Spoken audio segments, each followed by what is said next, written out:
still CTV Africa, and to host today in the studio is, can you please introduce yourself? I am Francis Ben Kaifala, the Commissioner, Head of the Anti-Corruption Commission of Sierra Leone. You're welcome to the show, Reorientation. Basically, a lot of people have the notion that Anti-Corruption Commission Office is to strike against people that are out of government. I want you to reorientate us.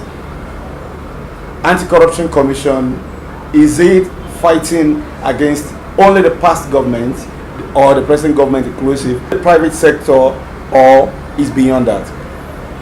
Thank you very much for that question. The Anti-Corruption Commission is a national commission that is mandated by law to investigate past, present, and future corruption.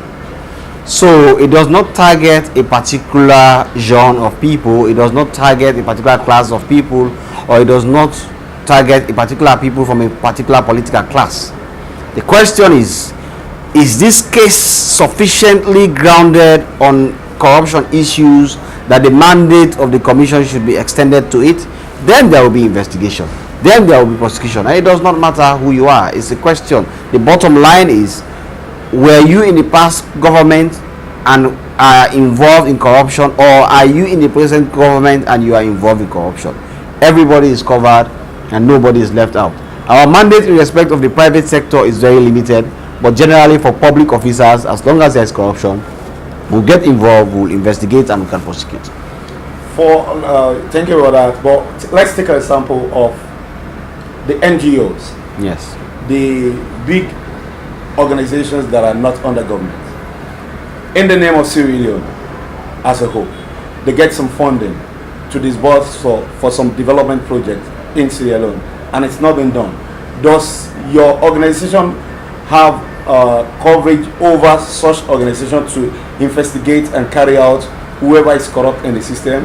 Yes, our mandate in the Anti-Corruption Act of Sierra Leone covers not only public officers, but people who receive money on behalf or a section of Sierra Leone or on behalf of all of Sierra Leone. And that is why our mandate covers all international NGOs and local NGOs, as long as resources are coming into Sierra Leone and those resources are supposed to benefit a particular section of Sierra Leone.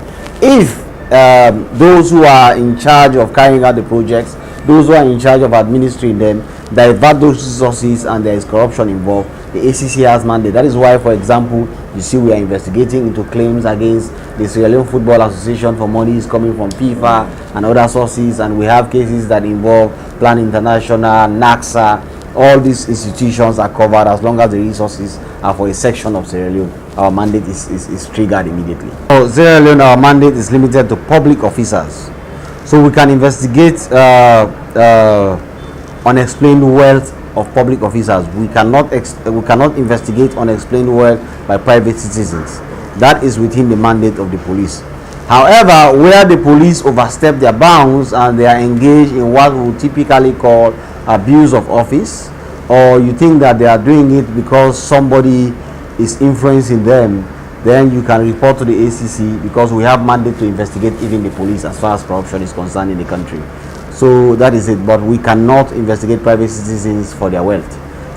We can only investigate public servants for their wealth.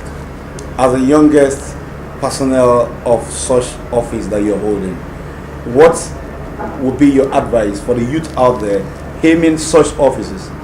Well, I think that young people should believe, first of all, but to hold such an office is a project. You must have worked for it in your years coming. You need the necessary educational background, first of all.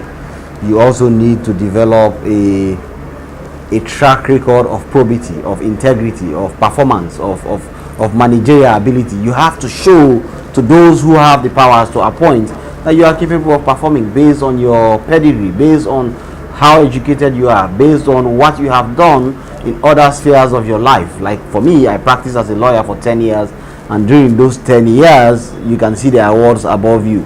These are all awards I received whilst I was in practice, and everybody could see what I stood for. I would engage in public interest issues, and by the time time came for the appointment, the entire public was calling that this is the man that should be appointed, even though I am still below 35 years. So these are things that young people should look at.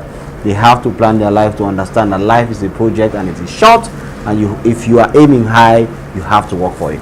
Thank you very much. It's nice to have you. Thank you. Thank you. Yeah.